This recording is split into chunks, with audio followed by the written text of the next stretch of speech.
The robots.txt file tells a search engine where it is allowed to go on your website. In this article, I will explain how to enable custom robots.txt file in WordPress website.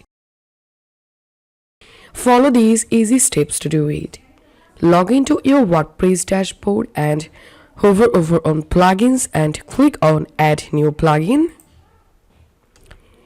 Click on this search plugins box and type here Yoast, and you have to install and activate this Yoast SEO plugin.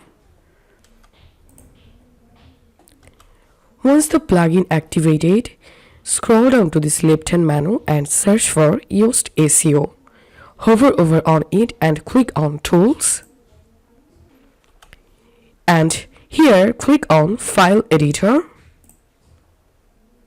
and here you will get robots.txt. Currently I don't have any robots.txt file. To create a new one, click on Create robots.txt file,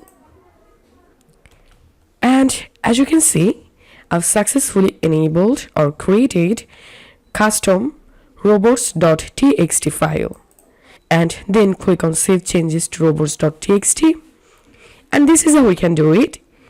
If you find this video helpful, make sure to subscribe How to 1 Minute. See you in the next video.